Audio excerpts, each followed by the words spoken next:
Bien, les contaba al principio del programa el placer de leer a Javier Cercas o el placer de leer a John Bainville. Yo siempre digo, es el mismo tiempo que se pierde leyendo un buen libro que leyendo un libro malo. Y cuando leí La Ley de la Frontera de Javier Cercas, cuando posteriormente leí otros textos de Javier Cercas como Anatomía del Instante, yo pensé, ¿cómo une la ficción con la crónica? ¿Cómo une la ficción con la historia? Qué manera sutil y a la vez cómo construye forma, porque finalmente la literatura es siempre eso. La literatura es construir forma. No importa finalmente lo que uno cuenta, sino cómo lo cuenta, porque cualquier vida, la vida más sencilla, podría ser material literaria, pero es material literaria en manos de quién. En manos de Roberto Arlt, de Jorge Luis Borges, en manos de John Bainville y también, claro está, en manos de Javier Cercas. Vemos la nota.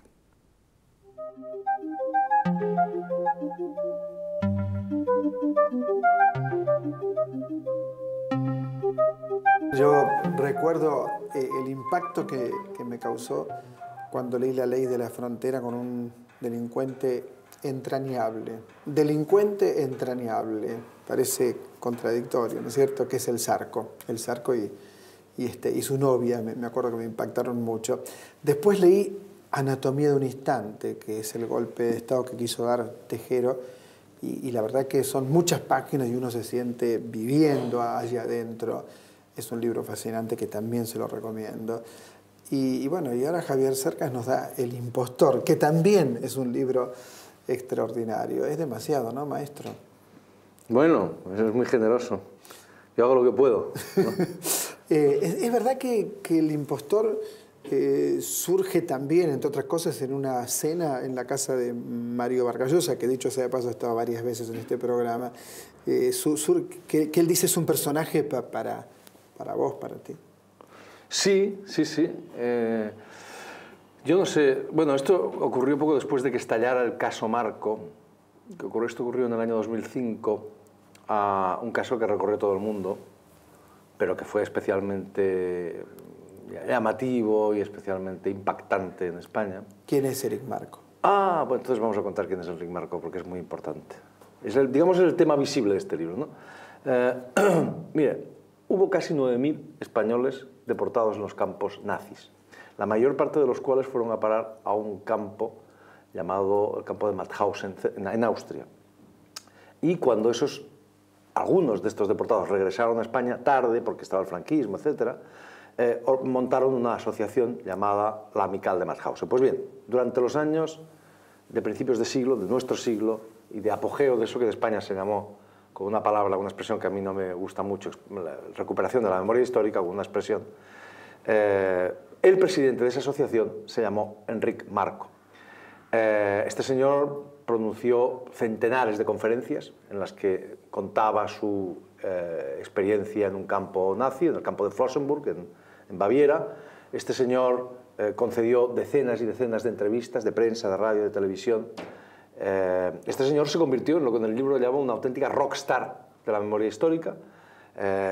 Obtuvo galardones, era un héroe civil. Este señor, estas imágenes pueden verse en YouTube, este señor fue el representante, quien hablaba en nombre de todos los deportados, de todas las víctimas de los campos nazis en el Parlamento Español, en el primer homenaje que el Parlamento Español tributó a las víctimas del nazismo en el año 2005. Él habló en nombre de todas ellas y, como ocurría siempre conmovía a la audiencia. Hay imágenes de, qué sé yo, de una futura ministra de Defensa con un pañuelo en la mano llorando, conmovía a los diputados, conmovió a los familiares. Este hombre estuvo a punto de hablar en el 60 aniversario de la liberación de Mauthausen y del final del nazismo, en Mauthausen, ante dignatarios de todo el mundo, incluido el presidente del gobierno Rodríguez Zapatero, el presidente austríaco, toda la comunidad internacional de los deportados, de todo el mundo. Por vez primera un español hablaba en nombre de todos ellos, hasta que apenas 4 o 5 días antes de que esto ocurriera, un oscuro historiador español llamado Benito Bermejo, que naturalmente es uno de los protagonistas, casi diría uno de los héroes de este libro, desmontó su versión, demostró que este hombre nunca había estado en un campo de concentración. Y bueno, en realidad lo que cuento en el libro no es solo eso, que nunca había estado en un campo de concentración, sino que nunca había estado, que toda su vida era una enorme, una inmensa mentira, que este hombre es una auténtica ficción ambulante. Entonces, cuando el caso estalló, todo el mundo se quedó perplejo, como digo, recorrió todo el mundo, sin duda llegó a la Argentina, y Vargas Llosa escribió un artículo en El País, que probablemente se publicaría aquí también, y por eso, un día que nos reunimos con él, pues en cuanto me vio me dijo eso, pero este hombre es un personaje tuyo. Y yo intenté escribir el libro entonces, he tardado mucho tiempo en escribirlo. Es un libro muy difícil, muy largo al menos de concepción y de gestación, pero en fin, finalmente ha salido lo que ha salido. Pensaba cuando leí el libro, y por eso la primera pregunta fue sobre esa cena en casa de Vargas Llosa, esta, no sé si necesidad tuya de contar la dificultad de acercarte a un personaje que decís claramente que lo rechazás, pero a la vez que tenés que entenderlo. Incluso aparece tu psicoanalista, aparece tu hijo, supongo que será tu hijo, o puede ser una ficción quizás, no lo sé. Bueno, aparece tu psicoanalista, tu hijo. Contar la dificultad, porque el personaje no te gusta nada, me parece. En ese punto, me pregunto, es una novela, pero es una novela con una historia real en todo sentido, incluso en la dificultad de hacerla. ¿Cómo lo ves? Absolutamente, es eso. Es decir, mira, cada novela crea unas reglas. Escribir una novela consiste en crear un juego con unas reglas determinadas. Y las de cada novela tienen que ser distintas para que las novelas sean buenas, porque una novela no es más que la formulación de una pregunta. Y cada pregunta en cada novela es distinta. Entonces, la primera regla de esta novela es que aquí no tenía que haber ficción. ¿Por qué? Pues por una razón muy sencilla. Estamos ante como justamente dijo Vargas Llosa en un artículo sobre el libro, ante él dice el mayor impostor de la historia. Yo le llamo el Maradona de la impostura, o el Picasso de la impostura, ¿no? Entonces, este hombre que ha mentido acerca de toda su vida, que es una verdadera ficción ambulante, no tenía sentido escribir una ficción sobre otra ficción. ¿Para qué me voy a inventar yo a un señor que es un gran impostor si tengo al mayor impostor de la historia delante, ¿verdad? No tenía sentido. Era para mí redundante, literariamente irrelevante, añadir ficción a la ficción. Eso por un lado. Por tanto, esa es la primera regla. Por otro lado, claro, ¿por qué me meto yo en la novela? Esa es una buena pregunta. Esto lo hago a menudo. No es la primera vez que lo hago, siempre de maneras distintas. Yo a veces he dicho que escribo novelas de aventuras sobre la aventura de escribir novelas. Siempre le muestro, casi siempre, a menudo, le muestro al lector cómo ha sido el proceso de hacer la novela.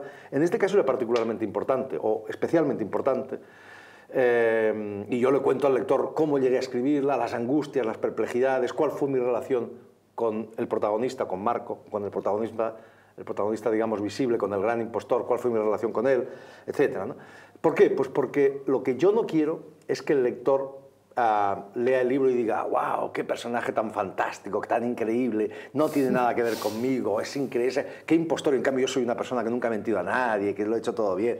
Lo que yo quiero es lo contrario, lo que quiero es que el lector se meta en el libro, que lo viva como una aventura propia, que sienta, lo más importante, que este hombre que es monstruoso, que ha sido capaz de mentir sobre el crimen más monstruoso de la historia de la humanidad, que es un inmenso ególatra, que es todas estas cosas, bueno, este hombre es un espejo monstruoso de lo que somos todos los seres humanos.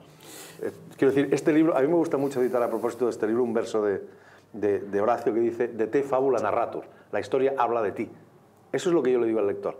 Es decir, yo le cojo de la mano y le digo, sí, este tipo es un monstruo, este tipo es un inmenso impostor, pero yo me parezco mucho a él y tú también. Enseguida regresamos.